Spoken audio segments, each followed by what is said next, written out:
안녕하세요, 여러분. 네,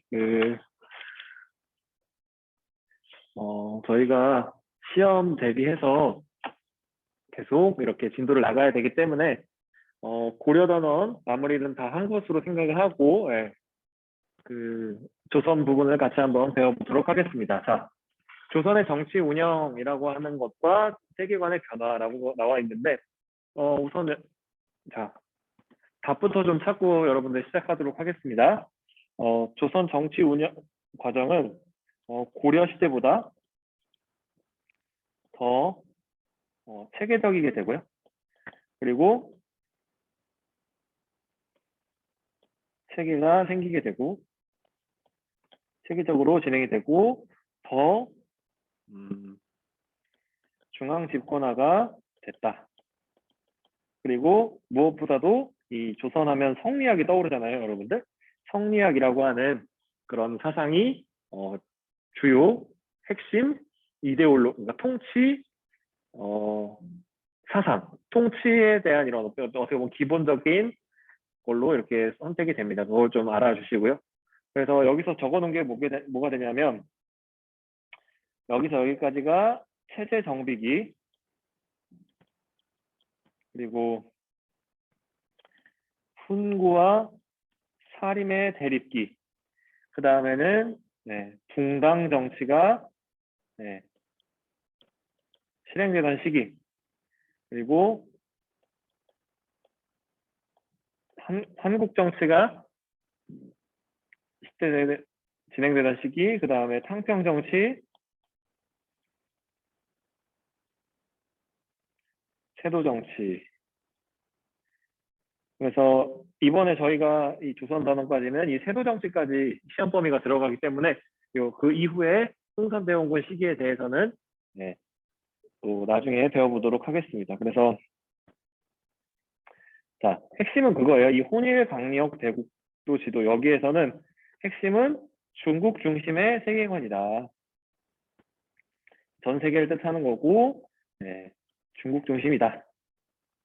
여기 좀 알아주시고요. 다음으로 넘어가서 유교 이념. 여기서는 이제 성리학이 다시 한번 등장을 하게 됩니다, 여러분들. 그래서 이 성리학에 따라서 주민등록증처럼 이렇게 호패를 만들게 되는 그런 시기가 오게 되고요. 이 호패를 든 사람은 세금을 내게 되고 군사에 징발되는 등 여러 그런 의무와 책임을 동시에 부과받았다라고 알아주시면 좋을 것 같습니다. 그리고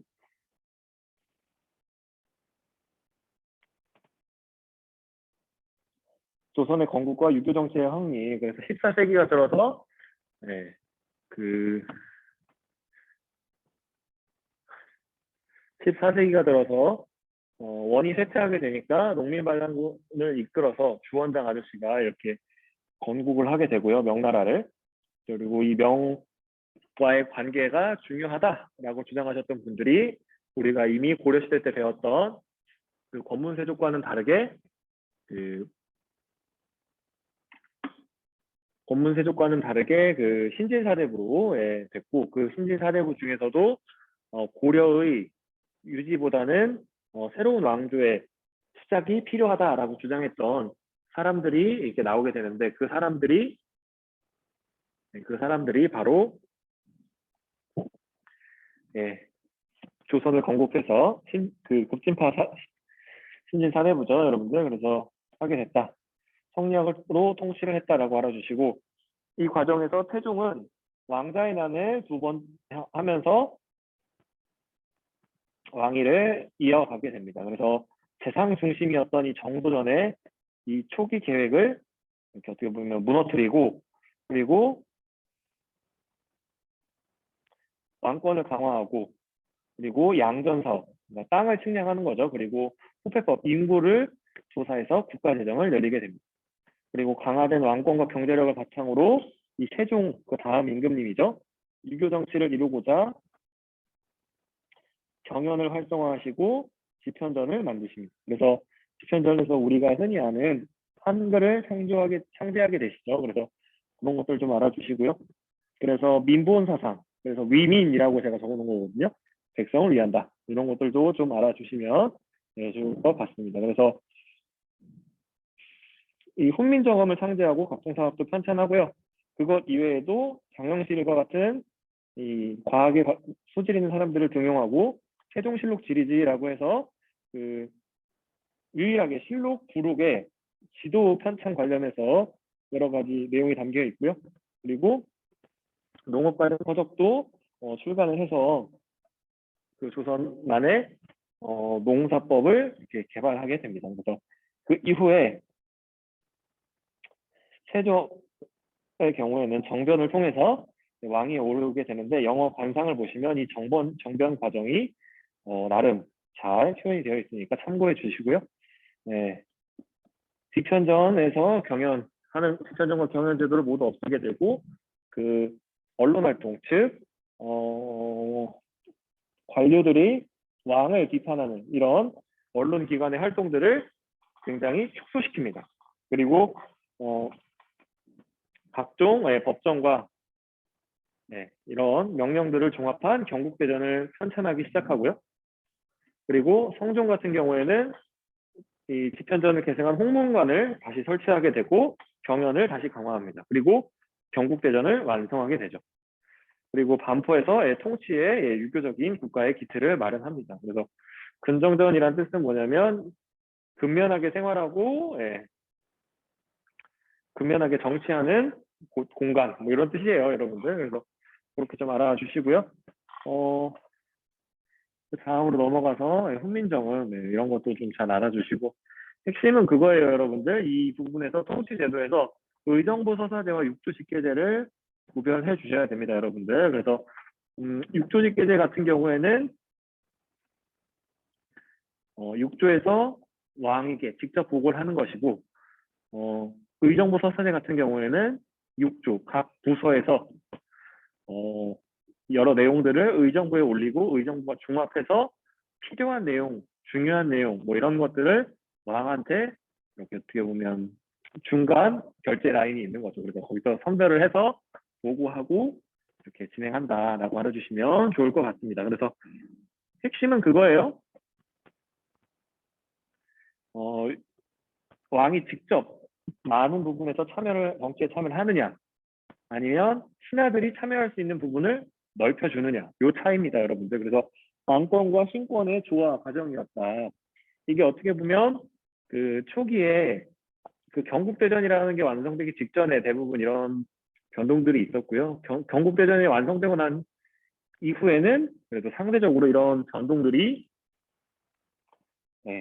좀 적어지게 됩니다, 여러분들. 그래서 누가 이 정치 과정에서 더 많이 참여하고 역할을 하느냐를 가지고 이렇게 긴장 관계를 가져간 거죠. 그래서 그렇게 좀 알아주시고 3사라고 하는 게 사원부 사관원 홍문관이다. 그래서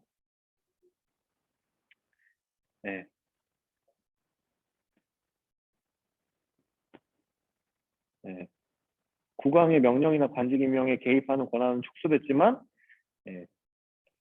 사관원을 언론 전담 기구로 독립시켰다. 그리고 3사의 언론 활동은 권력의 독점과 부정을 방지하기 위해서 국왕은 물론 국왕도 함부로 막을 수가 없었다고 해요, 여러분들. 그래서 그렇게 알아주시고 그 이외에도 이렇게 그러니까 신하들이 왕한테 이렇게 의견을 얘기할 수 있는 통로도 열어둔다면 왕에게도 이런 승정원, 의금부와 같은 이런 부드러운 통치 방법 그리고 물리력을 사용하는 통치 방법을 모두 이렇게 정해 놓음으로써 이렇게 좀 더 왕권도 균형감 있게 사용할 수 있게 세팅을 했고요. 그리고 이런 세팅들이 대부분 그 정도전에 의해서 진행되게 됩니다, 여러분들. 그래서 그런 것들 알아주시고요. 다음으로 넘어가서 지방제도 같은 경우에는요, 여러분들 제가 이게 체계적으로 바뀌었다 그랬는데 그 이전에 이원적, 즉 조금 더 편한 지역과 불편한 지역으로 나뉘어졌던 고려의 행정구역 내지는 일반 지역과 군사 지역으로 나뉘는다고 볼 수도 있는 이런 고려의 그런 군사 지역과 그런 행정 제도와는 다르게 전국을 팔도로 일반 행정구역으로만 나눈 거죠. 그리고 관할자를 파견했고, 그리고 동욱 9년을 두어서 특수행정구역도 없애거나 주연을 통합시켰다. 그래서 모든 9년의 수령을 파견했고, 이 수령이라고 하는 건 여러분들 그 사또라고 보시면 돼요. 그래서 이 사또님들이 행정, 사법, 군사권을 모두 가지고 있었다. 그래서 향리 같은 경우에는 고려시대 때 되게 중요하게 배웠던 부분이잖아요. 그 향리들이 그 과거 제도를 통해서 나름 이 중앙으로 진출을 했다. 그리고 대표적인 이 향리 집안 출신의 사람이 고려 말기에 그 정도전이다. 뭐 이런 얘기도 제가 얘기했었죠. 그래서 그런 것들도 좀 알아주시면 좋을 것 같고요. 그리고 그래서 중앙과 점차적으로 이렇게 수령에 직속되면서 수령의 행정 실무를 담당하게 함으로써 이 중앙과 지방이 일원적인, 그러니까 중앙과 지방이 따로 노는 그런 체제가 아니라 이렇게 같이 움직이게 되는 고려부다. 그래서 이렇게 좀 알아주시면 좋을 것 같습니다. 그리고 정군과 보인이라고 해서 군인으로 복무하는 그 한 가정 내지는 한 남자가 있으면 그를 서포팅하는, 비용을 부담하는 그런 복무하는 사람과 이 역할을 나눠서 이렇게 군대를 편성하기도 했었다. 그리고 중앙군 5위는 궁궐과 수도를 방비하고, 지방군은 국방상 중요한 영과 진해, 경마절도사, 그리고 수군절도사 지위를 받게 됩니다. 그래서 조선 초에는 잡색군이라고 해서 생업에 종사하다가 유사시 군사로 동원하는 이런 시스템이었다. 그래서 육조 직계제와 요거 한번 좀 잘 읽어주시고, 핵심은 그거예요. 왕권과 친권의 어떻게 보면 그 긴장 관계. 왕권을 더 강화하려는 국왕들이 들어섰을 때 신권이 약화되고, 신권이 강화되는, 신권을 어느 정도 성장할 수 있도록 용납해 줄 때에는 비슷한 위치까지 이 신하들의 발언권이 성장하기도 하고, 그렇게 알아주시면 좋을 것 같습니다. 그래서 여러 교통통신제도를 정비하는데 공수제도와 그리고 또 역참제, 그리고 조훈제가 대표적으로 있습니다. 이런 걸 통해서 여러분들 이태원, 뭐 이렇게 무슨 원, 조치원 뭐 이런 원으로 끝나는 거잖아요.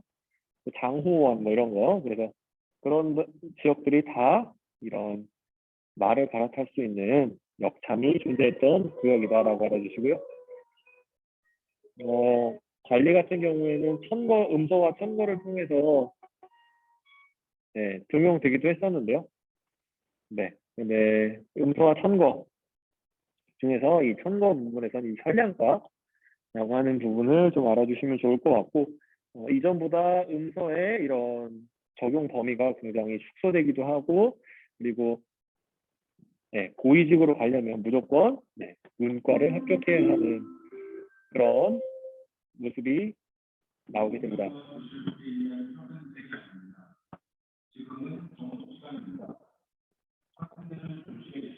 잠시만요.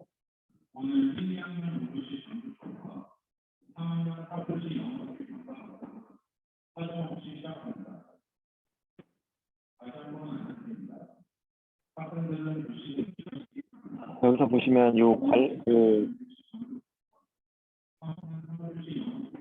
유학, 교육 제도도 잘 좀 알아두세요, 여러분들. 그래서 핵심은 그거예요. 중앙의 제도와 지방의 제도가 조금 이게 부르는 명칭도 다르고 규모도 다르다. 선생님, 서원이라고 하는 거는 여기 없네요. 이거는 사립입니다, 사립. 이거는 국가에서 하는 거고, 국가에서. 그래서 국가에서 조선 교육인데, 이거 주로 국가에서 하는 거다라고 알아주시면 좋을 것 같습니다. 그래서 구성을 보고 조선의 중앙정치조직 6조에 적어주시면 되고요. 그리고 자료에서 호전, 예전, 형전의 조항을 만든 목적을 해보자. 각자 여기서 보시게 되면 지금으로 따지면 이게 과거를 관장하고 이 예전이라고 하는 게 어떻게 보면 그러니까 네, 예조 즉 그 교육부 정도라고 보시면 되거든요. 그래서 어떻게 시험을 출제하고 관리할지 그리고 호주 같은 경우에는 지금의 기획재정부입니다. 그래서 예산을 어떻게 편성하고 사용할지 이 병조에서 쓰였던 이 병전은 네, 국방부의 역할이기 때문에 그런 것들을 좀 적절하게 그 전문적인 그런 역할에 맞게 나름 수행을 했다라고 알아두시고 경국대전을 완성이 지닌 가치는 뭐가 되냐면 법률을 종합 정리하게 되면서 유교적 법치국가의 토대를 마련했다라고 알아주시고요. 다음으로 넘어가서 4대 교린 외교 정책을 취하다. 여기서의 4대 교린 정책의 핵심은 뭐냐면요, 여러분들.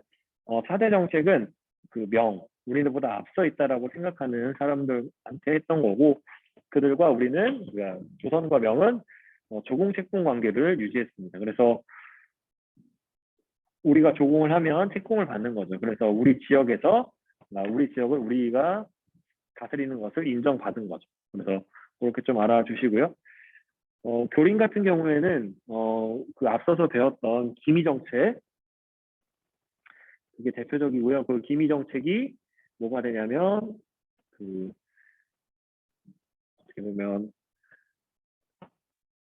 그러니까 무력으로 이렇게 정벌 해야 될 땐 정벌할 때도 있었지만 무력 다툼을 하기도 했었지만 기본적으로 이 무력이나 교역을 하면서 우리말을 잘 들을 수 있게 이렇게 좀 컨트롤하려고 하는 그런 모습을 보이게 됩니다. 그래서 명의 주변국의 조공을 요청하자 조선과 대월 등이 네, 받아들이게 되고요.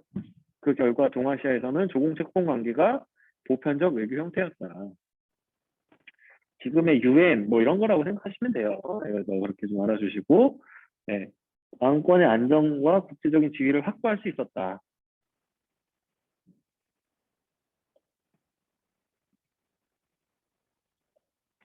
네, 그래서 그렇게 좀 알아주시고요. 우리는 주로 책봉국이었으니까 이것만 좀 알아두면 될 것 같고요. 그리고 다음으로 넘어가서 4대 교린, 그래서 4대 교린의 뜻을 보게 되면 큰 나라를 섬기고 이웃 나라와 대등하게 교류한다.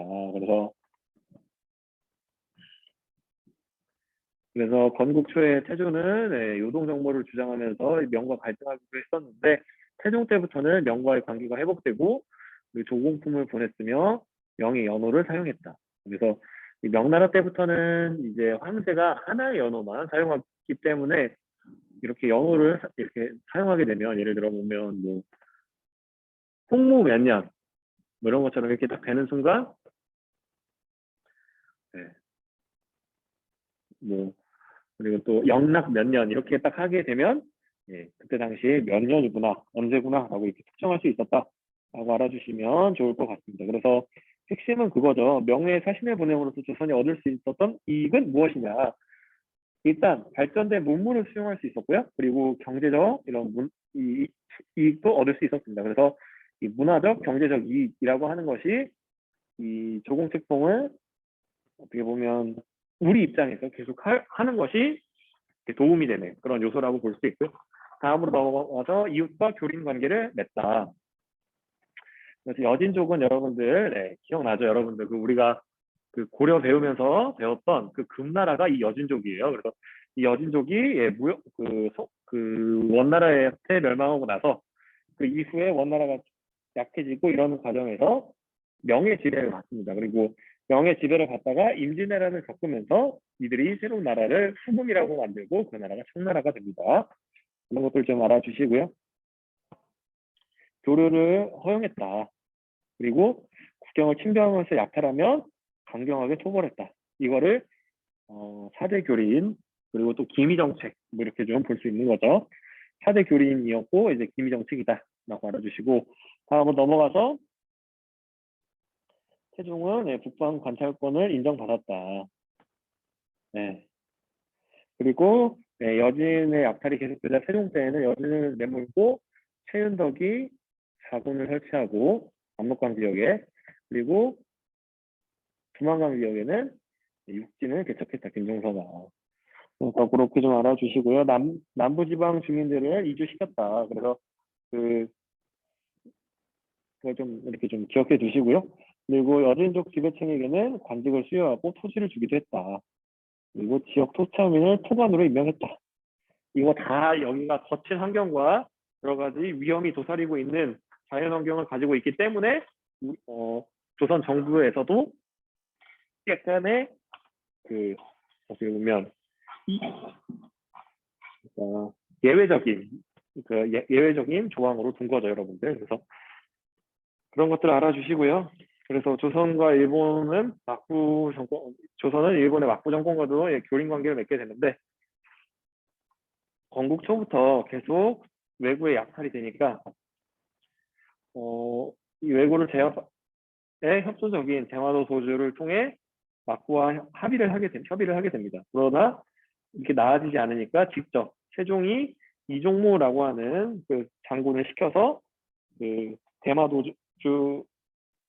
그러니까 대마도를 토벌하고 여기서 대마도는 약탈하지 않았던 그러니까 소위 말해 착하게 살던 사람들을 이렇게 토벌한 게 아니라 어떻게 보면 그 우리를 계속 이렇게 그 약탈하고 이렇게 침범한다라고 여겨지는 그쪽을 하는 토벌하기 위해서 간 거다라고 알아주시고 이렇게 계속 이렇게 일본과의 교육이 중단되니까 그 중계를 통해서 대마도가 이익을 보고 있었는데 계속 요청하게 되는 거죠. 우리 힘드니까 다시 교역을 해달라 일본과라고 해서 요 3포라고 하는 세계의 포구에서 제한적으로 교역을 허용했다. 그래서 일본과의 교역은 외관을 통해서 이루어지고 두 나라는 사신일본에서 교류했다. 그렇지만 무역 통제를 하려고 하니까 소동을 일으키기도 했다.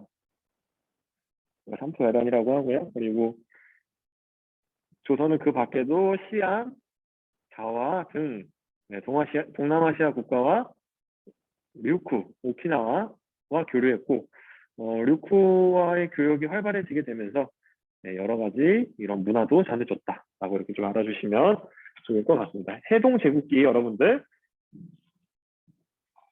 여기서는 법도에 맞게 직무하며 예를 들고 조빙하지만 법도에 어긋나게 하면 곧 방자하게 누락질할 겁니다. 즉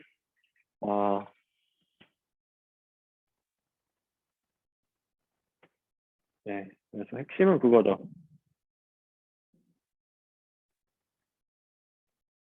세종 때 갔다 오고 나서 성종 때 견문록을 작성했다. 사림이 성장하고 공론 정치가 이루어지다. 자, 여러분들 저희가 그 얘기했었죠, 여러분들. 그 조선 초기의 체제 정비기 때에는 왕권과 신권이 경쟁을 하면서 왕권을 더 강하게 할 것이냐, 그 국가 시스템에서 아니면 신하들의 발언권을 조금 더 세게 할 것이냐, 요걸 가지고 계속 견제와 균형을 하면서 역사가 전개되었다면 그 다음 시기, 성종 이후 시기가 되면 성종 때부터 시작이 되긴 합니다, 여러분들. 핵심은 그거예요. 이 살인의 정의가 뭐게 되냐면 15세기 이후 지방에서 이게 성장한 사람들을 말하는 거고 이 사람들은 교육에 힘을 썼다. 그래서 정몽주, 길제 등의 학통을 잇게 되고 그리고 도덕과 의리를 바탕으로 왕도 정치를 추구했다. 여러분들 왕도 정치라는 게 뭐냐면 여러분들 쉽게 얘기해서 덕치예요. 아시겠죠? 법률로 처벌하면서 다스리는 것이 아니라 교화되어서 우리가 깨달아서 우리가 변화해서 더 어떻게 보면 그 통치 체제 내에서 순종할 수 있게 덕으로서 어질다라고 하잖아요, 여러분들. 그래서 현명함 같은 거를 통해서 이 사람들을 다스리려고 했다라고 알아주시면 좋을 것 같고요. 성종이 사림을 등용해서 상안부 사관은 홍문관을 주로 임명합니다. 그러니까 훈구와 사림은 한동안 세력 균형을 이루었다. 그렇지만 김종직을 비롯한 사림이 훈구를 비판하기 시작하면서 이 갈등이 점점 심해지게 되는 거죠. 그래서 우리가 알아둬야 될 게 뭐냐면 연산군 때 1번, 2번 두 차례의 사화가 있었고요. 그리고 사화라는 게 뭐냐면 살인들이 화를 잇다라는 뜻이에요. 그리고 중종연간에 한 번, 명종연간에 한 번, 이렇게 해서 사화가 총 4번의 사화가 있었다. 그래서 여러분들 여기를 보셨을 때 이 사화가 일어나게 된 이유와 그 어떻게 보면 그 이유를 어떻게 보면 좀 사건별로 좀 알아주시면 좋겠죠, 여러분들. 이걸 객관식 선지로 내기 딱 좋잖아요. 그리고 무엇보다도 핵심은 그거예요, 여러분들. 이렇게 사화를 입게 된 결정적인 이유. 자, 관직의 숫자는 제한이 되어 있는데 계속 소위 말해서 지원자는 늘어나는 거잖아요. 그러다 보니까 지원자들 사이, 즉 훈구와 사림의 갈등이 같이 증가하게 되는 거죠. 지원자 수가 증가함에 따라서 경쟁이 치열해지게 되고 그 경쟁에서 이기기 위해서 도덕적으로 부족한 사람들 내지는 도덕밖에 모르는 사람이라고 이렇게 꽉 막힌 사람이라고 생각을 하면서 배척하는 이런 관계가 점차적으로 강화됐다라고 알아주시고 부당하게 공신이 된 일부 특히 여기서 조광조 아저씨가 중요한데 이 공신의 공훈을 확대하자라고 하다가 많은 반발을 맞게 되고요. 조광조를 비롯한 많은 사람들이 사약을 받고 죽게 됩니다. 이걸 기묘사화라고 하고요. 명종 때는 외척 간의 권력 갈등이 일어나서 살인들이 피해를 입었다. 그래서 그렇게 좀 알아주시고 다음으로 넘어가서 혈양과의 실시. 핵심은 그거예요. 그 이전에 그 국품중정관 제도 이전에 있었던 향거리 선제에서 국품중정제로 넘어가면서 국왕의 그런 관점이 반영된다고 얘기했었잖아요. 그래서 이것 역시 그 과거제나 아니면 그 훈구 계열의 대신들만 가득한 이 조선 초기 이런 상황에서 이것들을 좀 극복해 줄 수도 있는 그런 그 관리 등용 방식으로 과거제의 한계를 보완하는 거죠. 그래서 그러기 위해서 실시되었던 게 이 혈량과다. 이런 것들도 잘 좀 이해해 주시면 읽어보시고 공부해 주시면 좋을 것 같습니다. 그래서 붕당 정치와 공론의 형성. 그래서 여기서 보시게 되면 사림은 서원과 향약을 통해서 그 서원과 향약을 통해서 꾸준히乡村 사회에서 지배력을 확대해 나가게 되고요. 서원은 아까 전에 학교라고 그랬죠. 향약이라고 하게 되면 지방의 약속이에요. 이 향약도 성리학적 가치관을 담은 겁니다, 여러분들. 그렇게 좀 알아주시고 척신정치라고 하는 거는 외척이 정치하는 거고요. 그리고 이 외척 정치, 척신 정치를 어떻게 마지막으로 처리하느냐를 두고 최초의 붕당인 동인과 서인이 등장을 하게 됩니다. 그래서 이 이조 전랑이라고 하는 게 어떤 역할을 하는지도 잘 좀 봐주시고요. 그래서 강경하게 처리하자, 철저하게 하자, 동인 계열이 나오게 되고요. 아니다. 사람이 미운 게 아니라 사람의 그 행동만 고칠 수 있다라고 한다면 그 사람과 같이 뭐 정치를 한다거나 단직을 할 수 있다. 괜찮다라고 생각했던 분들 이렇게 해서 나눠지게 됩니다. 그리고 사림은 공론을 중시하게 되고요. 그래서 이 공론 때문에 어떻게 보면 이조 전랑을 어떤 붕당이 하느냐에 따라서 그 계열의 사람들이 이 하급, 이 3사의 하급 관리로 임용되기도 하고 단 여기서 조건은 그거예요. 다 과거 합격자라는 전제 하에 임용이 되는 겁니다. 그래서 그렇게 좀 알아주시고요. 그래서 서로 다른 공론을 내세워서 굉장히 갈등하기도 했었다. 그래서 여기서 보시게 되면 붕당 정치는 붕당 간 정치 이 부분 있잖아요. 이게 가능했던 부분이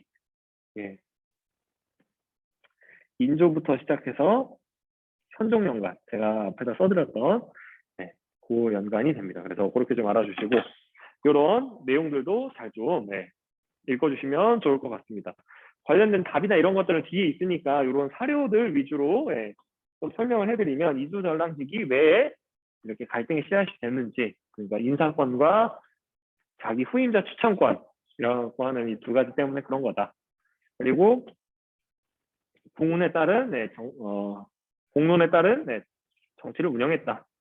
그래서 광해군 시기만 되더라도 공로는 국가를 움직이는 힘입니다.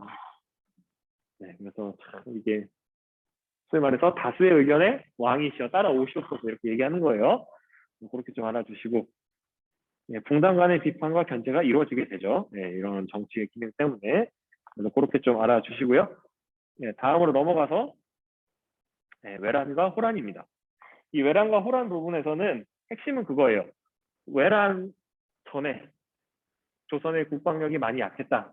그렇지만 우연하게도 그 이순신이 천거를 받아서, 그러니까 우연치는 않죠. 이거는 의도되긴 했죠. 이게 전쟁의 위협을 예감하고 이순신이 이렇게 진급해서 전라자수사로 가게 됐고, 의병과 여러 그 명나라의 도움 뭐 등등등 여러 가지 상황들을 도움과 노력들이 합쳐져서 네, 결국 임진왜란과 정유재란을 이겼다. 그래서 핵심은 그거예요, 여러분들. 여기서 우리가 알아둬야 될 핵심은 첫 번째, 그 조선의 멘탈리티가 변합니다. 명나라가 원래는 명나라와의 관계가 조선과 영의 관계가 군신과 신하의 관계에서 부모와 아이고 순서를 잘못 썼네요, 여러분들. 조선과 명의 관계가 신하와 군신의 관계였는데 부모와 자식으로 이렇게 어떻게 보면 패러다임이 바뀝니다. 이게 사고 체계가 네, 이게 그러니까 물안의 위기, 나라가 망할 뻔했는데 그거를 도와줬기 때문이다. 그리고 일본에서는 도요토미 히데요시에서 이제 에도 막부로 넘어간다. 그리고 명나라도 약해지고 청으로 바뀐다. 그래서 이 임진왜란과 정유재란이 뭐 동아시아 전쟁이다라고 이렇게 부르시는 분들도 있어요, 여러분들. 그리고 전쟁이 끝나고 새롭게 형성된 이 에도 막부랑은 조선은 이 통신사를 주고받기도 하고요. 그리고 여러 가지 이런 그 교류를 하게 됩니다. 그리고 외교 정책에서의 변화, 그래서 광해군과 북인이라고 하는 분들이 임진왜란 때 되게 많이 활약을 하거든요. 그래서 그분들이 좀 독선적으로 정치를 하다 보니까 인조 반정을 통해서 밀려나게 되고요. 그래서 이 인조 반정은 이 서인과 이렇게 뿌리치가 되는 건데, 이 서인과 인조 반정은 인조는 그 청나라를 대척하고 명나라와 친하게 지내자 이런 것들을 하면서 결국 두 차례 전쟁을 또 겪습니다. 그래서 첫 번째는 강화도로 도망을 가고 여러 가지 상황상 이게 잘 어떻게 보면 피해를 보긴 했습니다만 어느 정도 피해에서 전쟁이 끝났다 한다면, 두 번째 병자호란 때는 인조가 직접 이렇게 찾아가서 이게 항복해야 하는 그런 상황이 벌어졌습니다. 그래서 이거를 겪다 보니까 두 가지가 나오게 되는 거죠. 청나라가 진짜 강력하구나. 배우자. 이게 북학론으로 이라고 알아주시면 되고, 싸워서 이기자. 이게 북벌론이에요. 만약에 이게 정말 이게 싸워서 이길 거였으면 쉽지 않아요, 여러분들 아시겠죠? 이때 당시에 국력 차이가 이미 어마어마하기 때문에. 그래서 그렇게 좀 알아주시고요.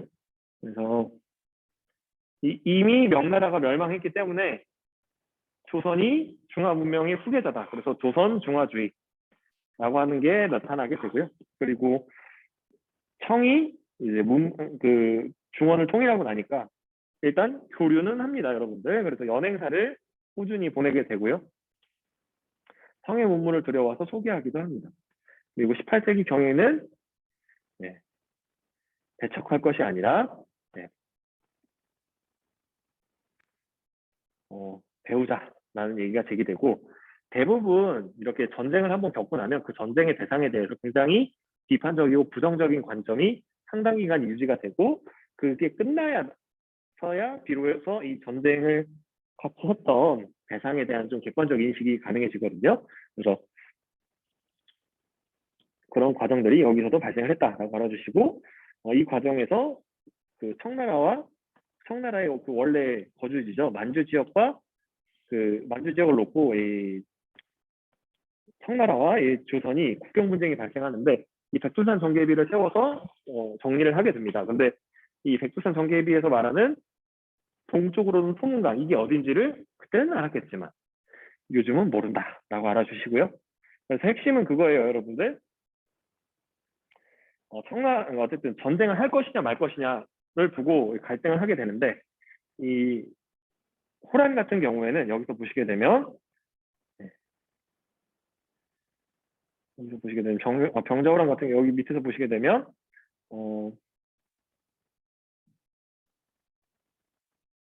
여기서 보시게 되면